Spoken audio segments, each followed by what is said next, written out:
All right, we're recording. Cool. So hopefully people are making good progress on their stick program. I I would prefer at this point not to have people send me their code and ask me to look at it and tell me what grade they're going to get. Um, I'd like you to you're welcome to let other people play your game, right? But that's hard to do with Bash because if you send your code to somebody, they can see your source code, and you don't want to do that. But if you want to know if you've done the right thing, um, let's look at some tests here. Isn't it possible just to remove their read or write privileges, but leave them with the execution privileges? I don't think they can execute if they don't have read privilege, though. I think it sets it up that way.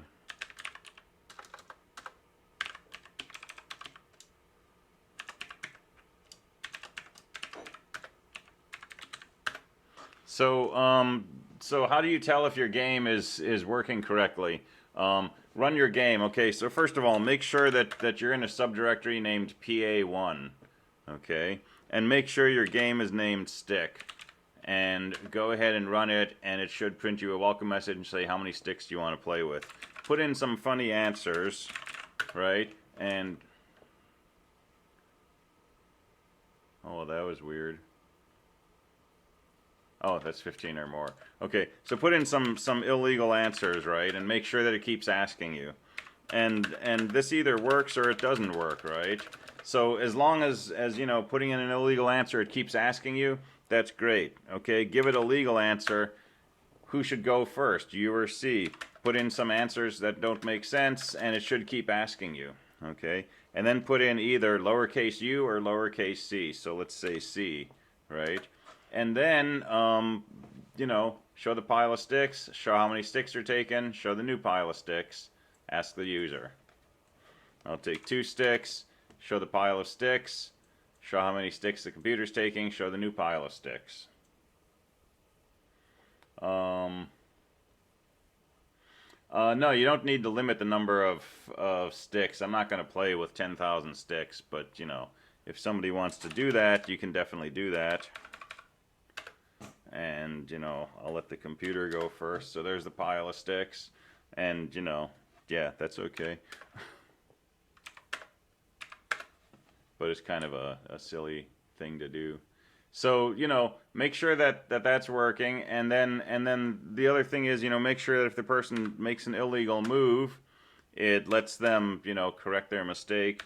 But if they make an illegal move twice in a row, it exits the game.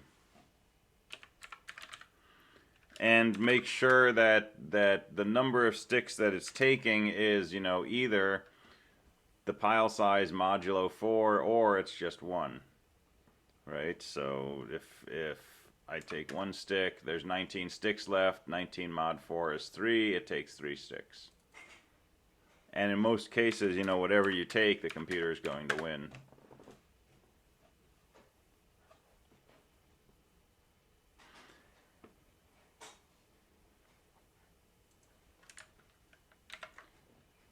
All right. So any questions about any of that? I do have a small question. Okay. Is the computer supposed to be based on a random draw, or is this supposed to be something a bit more intelligent than that? So if you have n sticks left, then you should take n mod 4 sticks. Or if n mod 4 is equal to 0, take 1 stick. So that's the algorithm that the computer is using. So it's definitely not a random number. If you take a random number, then it may not win, right? So how many sticks should the computer take? Take the number of sticks left mod 4. That's how many you take. But if this is equal to 0, right, you can't have the computer take 0 sticks, so take 1 stick. Does that make sense? Yes. Okay, cool.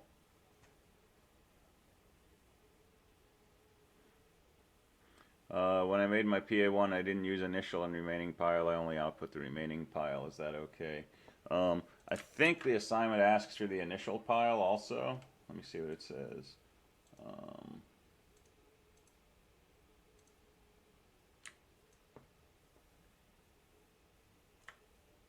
The game should start.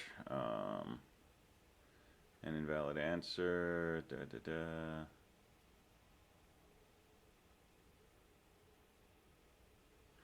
I don't think you need an initial pile. I think you're okay.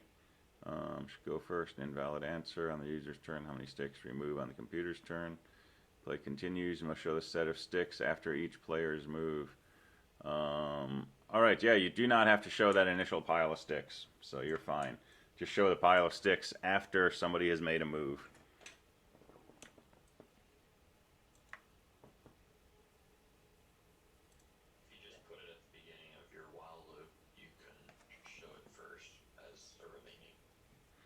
Yeah, that's what I did, is that I put in a while loop where it just shows up like once every time a move's made. Like, here it took one, it'll show the remaining pile so you can kind of guess, you can try to think about what number to pick next. Okay. It's that kind of idea. I never actually made like I never thought I'd make an initial and remaining pile. That's fine. As long as I can see the pile after the computer moves and I can see the pile after the user moves, you're good to go. And when somebody takes the last sticks, I don't need to see a pile that shows no sticks, right? If you show a pile with 2 sticks and then the user or computer takes 2, you can just say, okay, game's over. Tell me who won. You're good to go.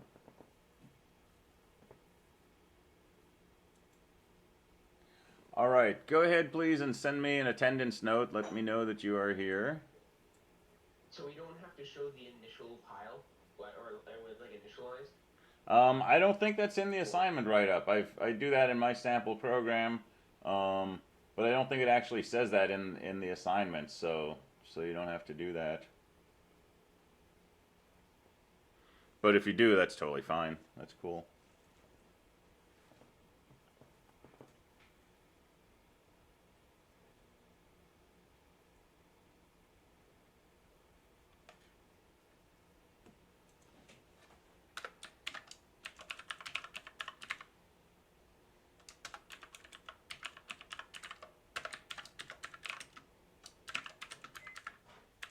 All right, everybody send me an attendance note.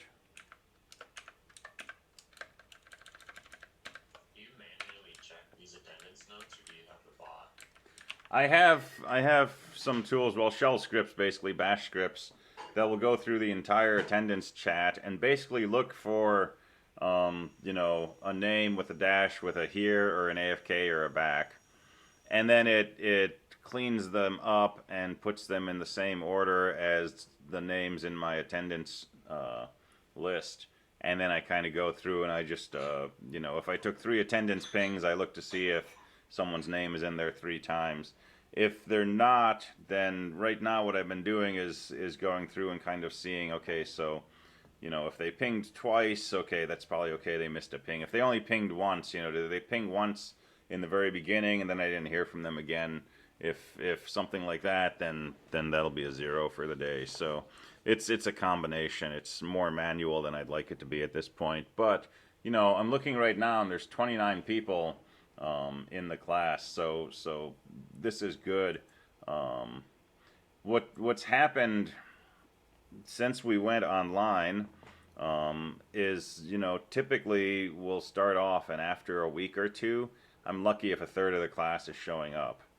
And that's just a disaster all around, because, you know, trying to watch the videos doesn't really help with asking questions while we're lecturing and so on and so forth. So I'm just trying to make sure people are coming in, and the numbers are looking great right now. I feel like people are here and people are actually, like, you know, tuned in mentally as well as in Zoom. So we're good. All right, so let's talk a little about PA1 logic. Let's just take a quick look at the ODP. that you finished. And I apologize, the server accidentally shut off around 8 o'clock, and I noticed that a little after, and so I restarted it. I'd forgotten to change it to go till 10. But it looks like people got things turned in.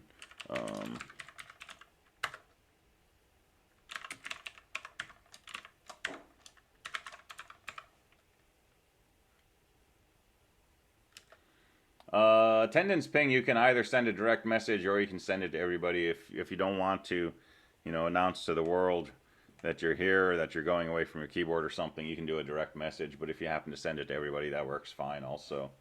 Just as long as it shows up in the chat window. So here's a version of ODP 407 that works.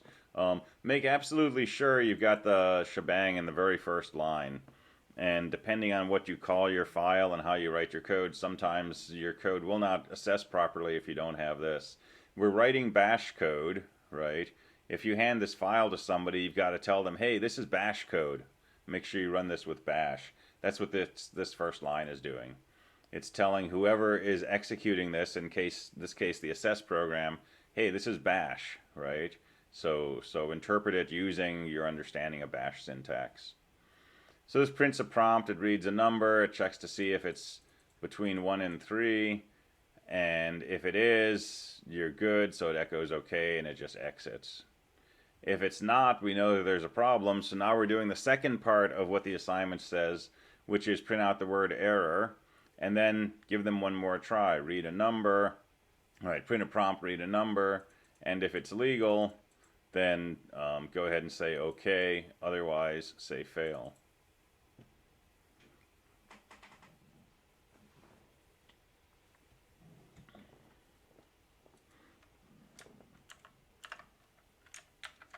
All right, so PA1 logic. We kind of sketched out yesterday the idea of starting with a simpler version of the program, hardwire the number of sticks, whose turn, and so on. When you're adding in the more nuanced details, one thing that becomes a little tricky sometimes is how to take turns, how to switch between the user and the computer. And so if the user's first, then we might make a flow chart kind of like this, so start, etc. So print a message, get the number of sticks you want to play with, find out who wants to go first, and so on. And then what do? Basically do the user turn, and then do the CPU turn. And that's your basic gameplay, right? There's some conditions in here under which you'll exit. And what happens inside here is, a whole chunk of code. But, the basic flow is, user does something, CPU does something, and you go back, right? If the CPU is first,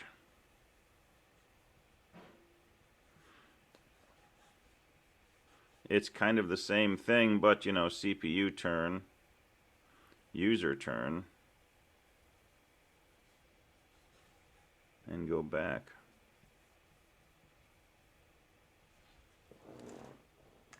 So how do we write a bash script that can do either this or that, depending on, whether the person types in a U or a C? And there's a couple of ways to do it. So the way that I sort of suggested the other day was using the idea of state. So this is something that will come up a lot in this next year. This idea of stateful programming.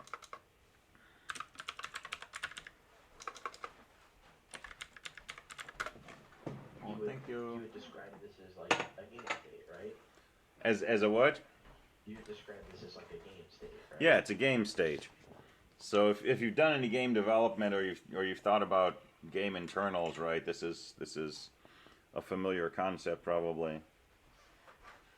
I learned some Unreal over the break, and it's got an interesting system where you can define a game mode, and that defines the game state. state. Ah, nice, And nice. have multiple modes and easily changes the game state how you need it to for whatever game mode you have. Cool. Yeah, Unreal is an interesting way to spend some time. How the heck do you have time for that? Just plan to do something else when it's. You're still on running start. Ah, nice, nice. And let it rebuild your shaders A lot overnight. of that stuff, if you're curious, love Udemy. Well, anytime. I work full time as well as school, so. All right, so do some startup and decide who's going to go first, right? And let's have a variable named turn equals U for user and C for the computer. And, you know, since we're asking the user to type in a U or a C to tell me who goes first, if we just save that thing that they typed in this variable called turn, right, that's our state variable. That tells us what's going on in the game. And so now we're going to do the following. We're going to say, is our turn equal to U? And if it is, we're going to do the user turn. And then we're going to set turn equal to computer. And we're going to go back up here. But if turn is not equal to U, it must be the computer's turn. So we're going to do the CPU turn. And then we're going to change our state variable to be U. And we're going to go back up to the top.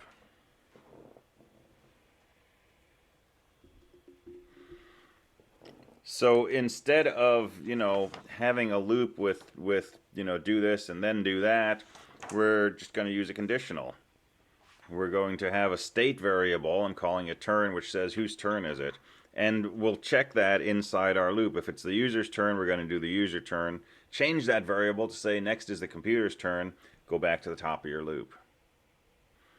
If we check the state variable and it's not the user's turn, we'll go ahead and do the CPU's turn. Change the state, so we say now it's the user's turn. Go back up to the top of your loop.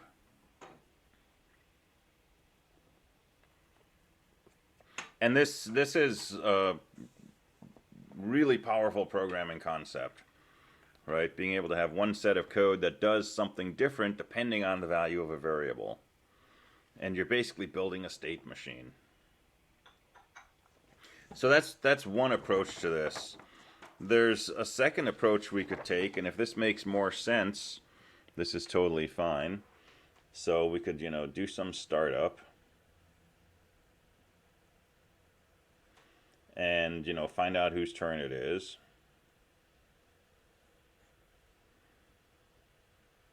So find who goes first.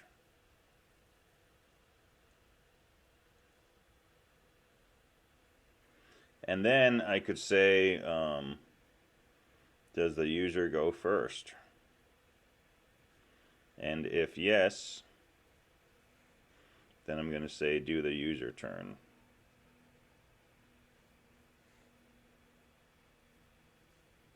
And now I'm going to make my same loop I had before, which says do the CPU turn, do the user turn, and go back up here.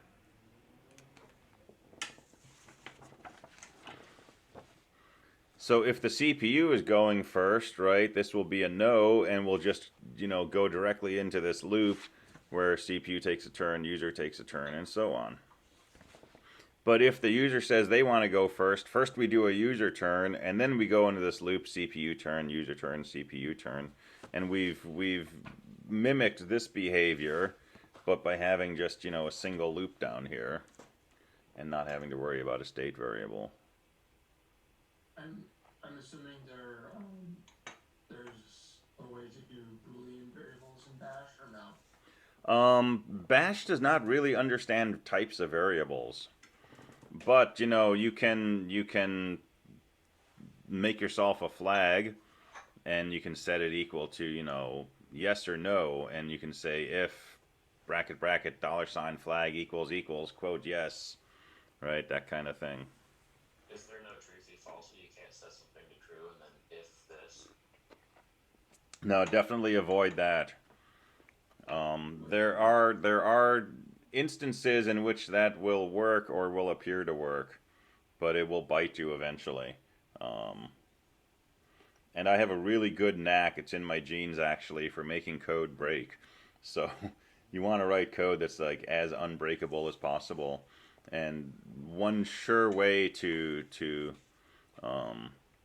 make code more unbreakable is when you want to write an if statement, always do a comparison. If something equals something, if something dash gt something, and so on.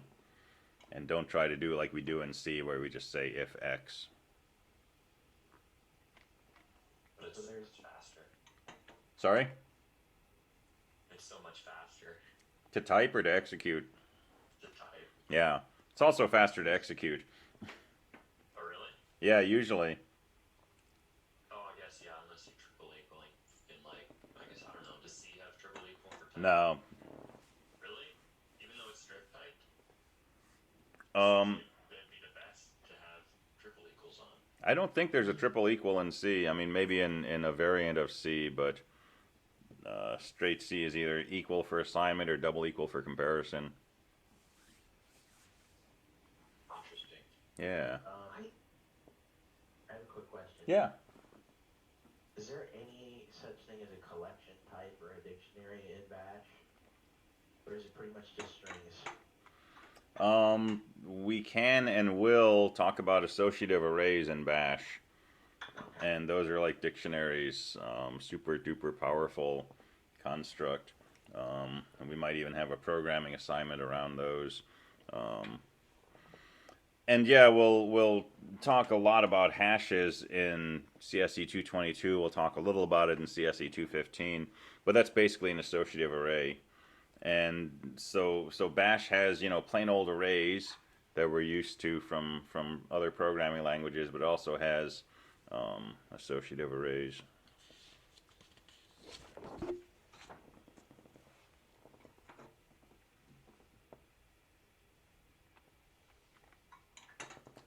All right. Any other questions I can try to answer about the stick program?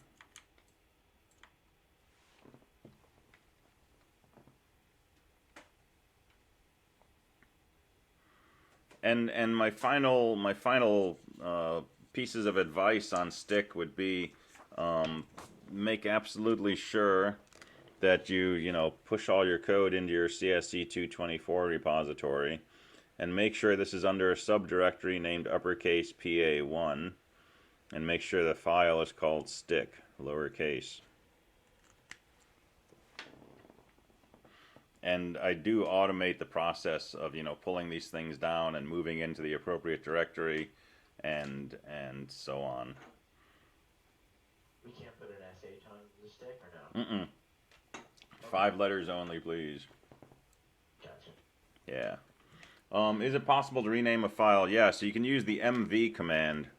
You can say mv space old file space new file. And that will rename this to that. And if you'd rather just make a copy, you can say copy old file to new file. That'll leave the old file intact and give you a new copy of it. And in your submissions, in your repositories, I don't mind if you have lots of extra stuff in here, as long as you have something called stick. That's what I'll look at. But if you've got other versions, if you've got test scripts, if you've got, you know, things that you named wrong or something like that, don't worry about having those in there. They're not going to affect my grading. Just make sure that you at least have, you know, the main program, which is called stick.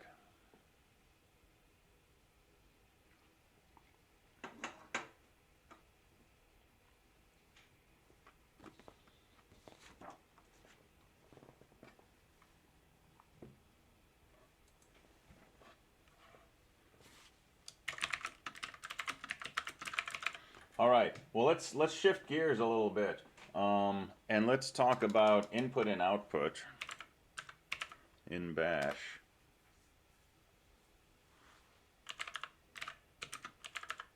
And the concept here is a set of things called standard in, standard out, and standard error. And I want to mainly focus on standard in and standard out. And, you know, when I type something in Bash, so if I say something like date, the command displays, you know, in my window, the output, which is the current date. And if I say, you know, something like cow say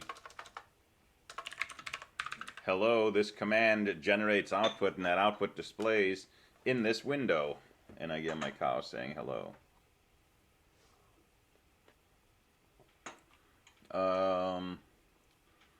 So PA1, the stick program, is a Bash program, not a C program.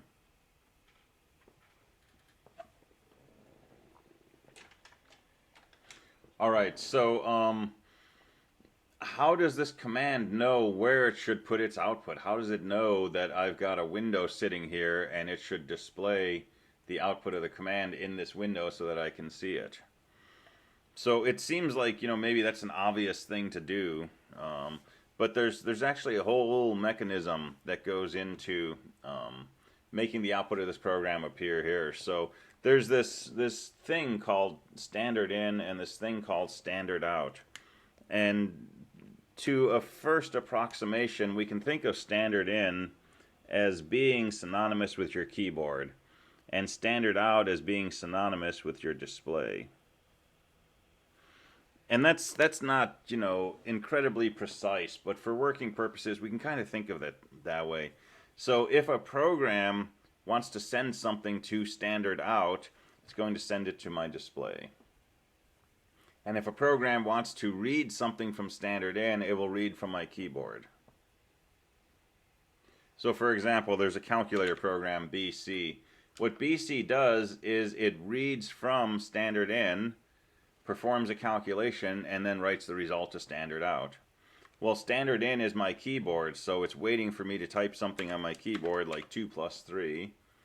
It will calculate that as a 5, and it will send that to standard out, which is my display.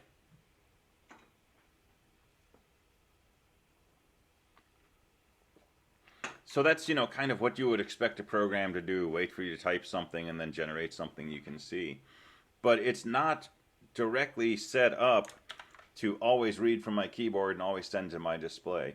It's really reading from, you know, something called standard in and writing to something called standard out. And the cool thing in Unix is I can change what standard in and standard out refer to. Now by default, standard in is my keyboard, standard out is my display. But I can change that. So for example, when I do my cowsay program, let me get out of here.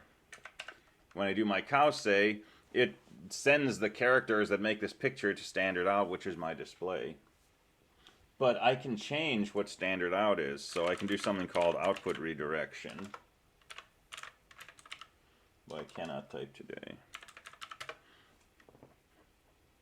And so when I say cowsay hello, I can say greater than, and I can put in a file name. So I'm just going to call this picture. And hey, my cowsay program didn't produce anything on my display. Why not? Because when I use that greater than sign, when I say command greater than and I put in a file name, the program that's running command no longer sends to my display. Instead, standard out is connected to this file. The command still puts its output on standard out, but standard out is being sent into a file instead of to my display. So what did I do? I just created a file called picture. If I were to VI that, what's inside this file? It's my talking cow. If I were to cat it, to take a look at it, right, there's my cow. But it's a file. It's 151 characters. It's created at 1031. right? So I can capture the output of my command by using this greater than sign. I have a question. Yeah. What, so this cow save, of course, is like a downloaded or an installed program on the server. Is there any other, like, cool little programs like that? Yeah. Yeah? Is there, can I get, like, a list, or? Oh, you can snoop around and figure out what they are. Okay. So I'll tell you one is Fortune, right? So Fortune will just give you a, oh, Fortune's not installed. Install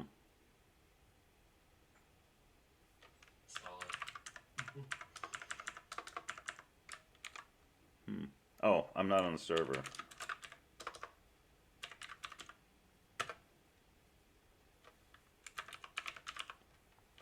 So Fortune will give you a fortune. So the greater than character is basically equivalent to the C stream operator, where you can just like send hello to C out. Yeah, basically. Okay.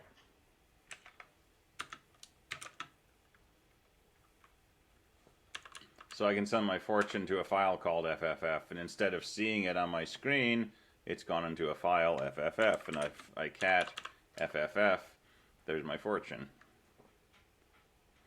Now if I cat F, so go ahead. Sorry, how do you, if you, change the standard output to, going from your, display to going to a file? Mm-hmm. How would you reverse that? What would it be, It's only for this one command, right? So if I say fortune again, I'll see the fortune on my screen. and does that reset it to, being displayed on standard output? There's really nothing to reset. So this is an interesting consideration. When I say command greater than file, I'm saying run this command, and for as long as this command is running, send the output to this file. But once this command is finished, right, the consequences of this are nil, right? If I type another command, or maybe the same command, right, and I don't say greater than, then standard out will go to the display. So I'm not telling Unix, you know, from here on out, anything you send to standard out should go to this file. I'm only saying while you're running this command, take the output of that command, and if it's sent to standard out, send that into a file.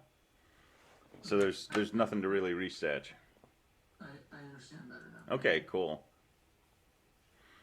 So like if I say date, it shows me the date, and each time I do this, the time is slightly different, right? We're moving through space-time 2 or 3 seconds each time that I do this. So if I say date and I put that into a file and I cat FFF, right, there's 10:35:23. If I look at the contents of that file again, it's going to be exactly the same, right? I haven't somehow captured the essence of the date program. All I did was run the date program here, and whatever it generated, which was 10:35:23, put that into a file. And this is just a text file, right? I can VI it, and it's got 10:35:23 in it, right? But it's not running the date command every time that I look at FFF. It's just run the command, put the output in a file. All right, if I make a file equal to something like 2 + 2, well, if I run this binary command, this binary calculator BC, I can say let's redirect standard in. So let's read the input from FFF, and it shows me a 4. That's 2 + 2. So we have a second kind of redirection we can do. We can do command, and we can say less than, and we can name some input file. And when we do that, this input file will be what feeds standard in. In other words, anytime the command wants to read from standard in, instead of reading from the keyboard, it'll read from this file.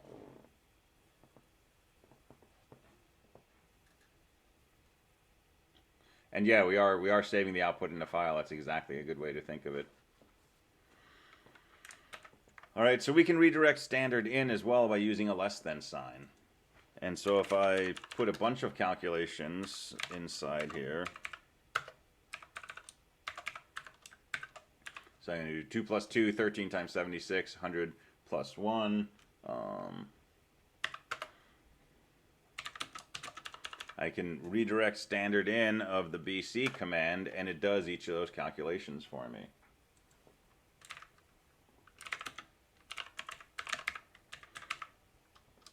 So we can do input redirection. So I have a little question for you. Yeah. I just tried to do something silly. I have FFF or the file 3x, and I put in a little calculation and did what you just did. Mm-hmm. And I was curious, what if I could put an expression in that file, give it to BC, and then take the output of that and give it back to FFF? Would it be possible to do that? So we can do that. Let's do something slightly different first, since I've already got this file. I could say BCC less than FFF greater than, FFF out. And now if I look at FFF out, it'll have, the output from the BC command. So that's kind of what we would expect. If I try to redirect the input from FFF and also send the output to FFF, FFF gets kind of munged. So we would hope that FFF ended up with, the output of the BC command, but it doesn't do that. So we're asking it to do something that's just a little too funky for it. But any other output file, and this would simply put the output into there.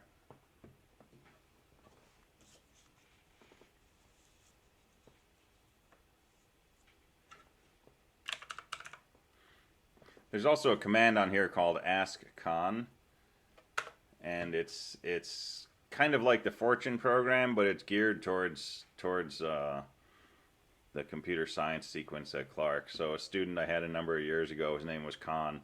He wrote this. So What does it do exactly? it just gives you funny fortunes. You're going to forget about the ODP. I did too. So Pretty good. yeah. The other another good command to know is so you type ls to get a list of files, and that will show you the files in your directory. So a pretty common typo is changing the order of those things. So if you do SL, that's the super secret steam locomotive command, and it does this. So that's a fun one to mistake. That's awesome. Yeah. You gotta have the one that plays the entirety of Star Wars. Oh yeah, totally. So yeah, try the SL command sometime.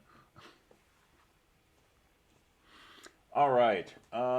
Let's see. So we can redirect standard in, standard out. Other questions about that?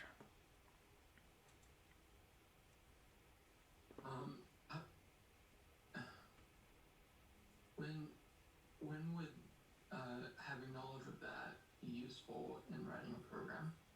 So Or did you read that already? a couple of cases. One case would be here. I'll show you.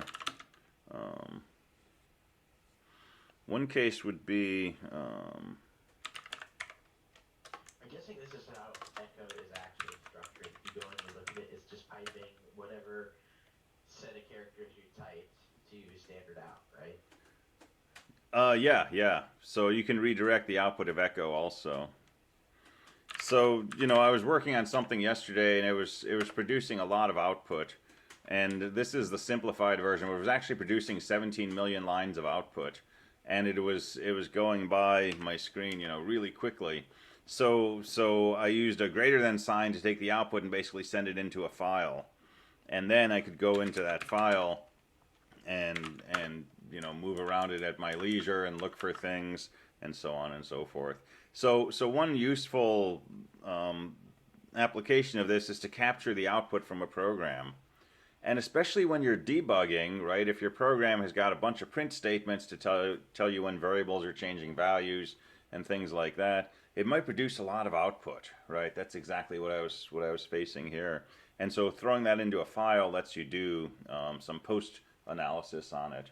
So that's one useful case. The other side of this is, if you're debugging, you may find, when I run my stick game and I say, let's play with 25 sticks and the user should go first, and then I make these sets of moves, I get a syntax error all of a sudden. And you may just find this particular set of inputs that generates this error, right?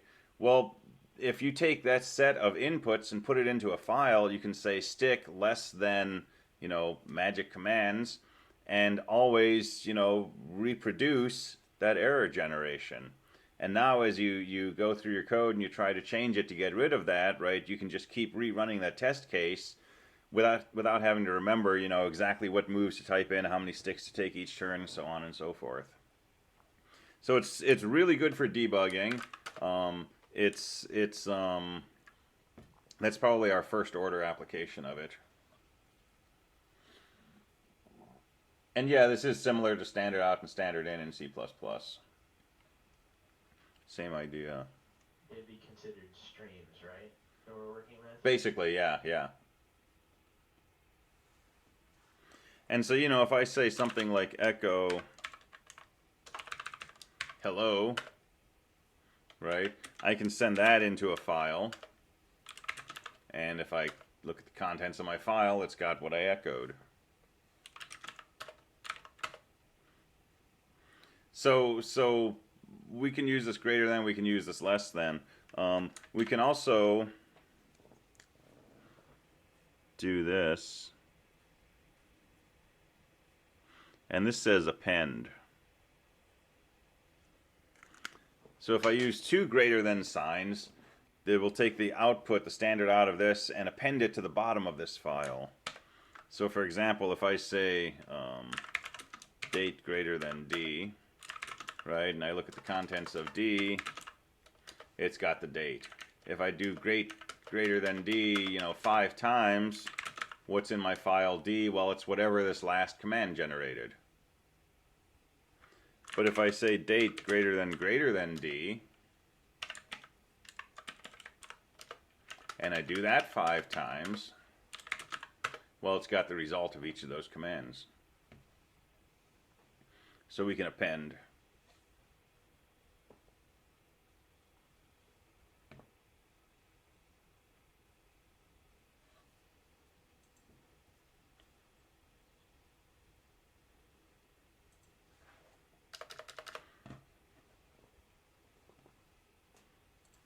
All right, any other questions on that? Did you go over standard error? Standard error is another stream that we can write to, and for initial purposes, standard error is connected to our display also. But for example, when I compile a program, if I have mistakes in my program, I get a bunch of error messages. Those error messages aren't actually sent to standard out. They're actually sent to a separate stream called standard error. So if I compile my program and I redirect the output to a file, my error messages will still go to my display. If I want to send both standard out and standard error, I do a greater than ampersand. But don't worry too much about that right now. But if you're trying to redirect output and some of your output is coming to your display instead of your file, it's probably output that's being sent to standard error. And an easy way to capture that is just redirect with a greater than and an ampersand right after the greater than. And then both of these streams will go into your file. So for example,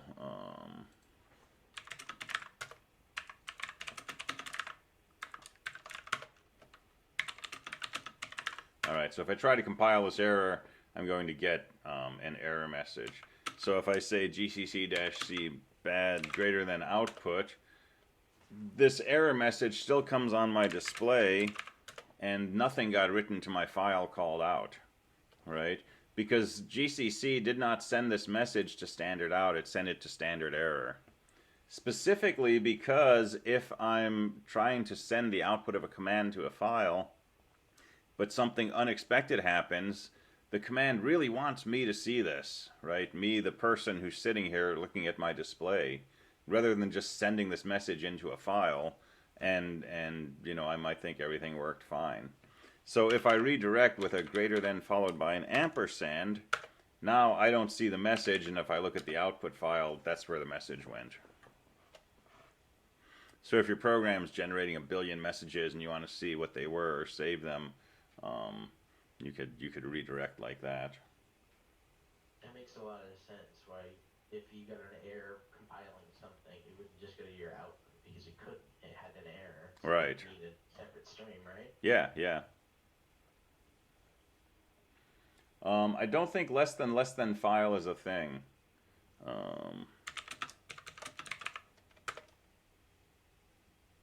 Yeah, I don't know what it's doing there.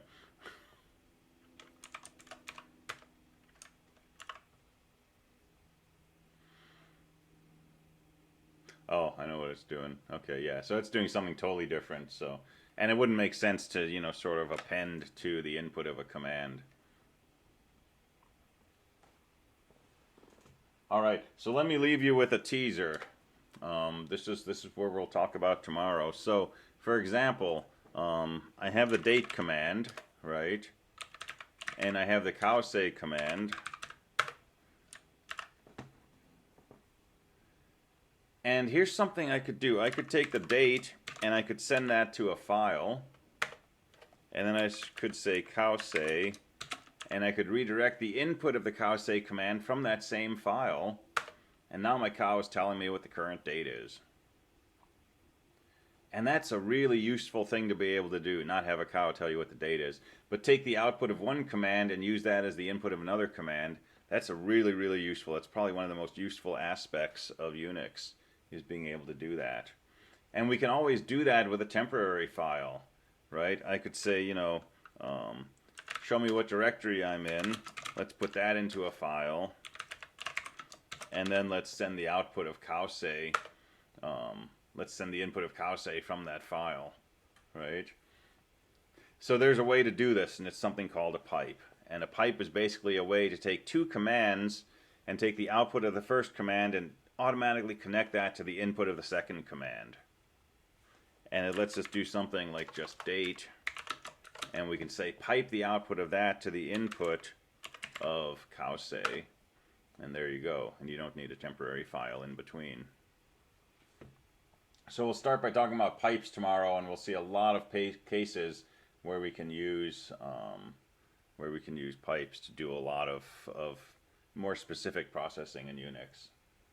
So we'll talk about that. We'll talk about bash functions, and then we're going to go ahead and switch gears and start talking about some C.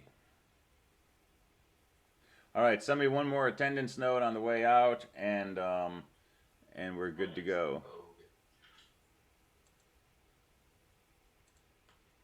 Have a great day. All right, thanks. You too. Have a great one. Thanks. Bye-bye. See you next time. Peace. Have a good one. Yeah. How do I exit rogue? Oh, it's either Q or Shift Q.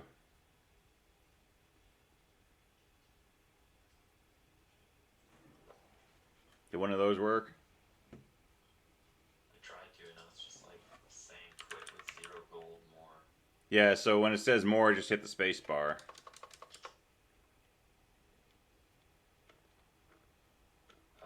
Okay. Did that get you out? Yeah, there you go. Cool.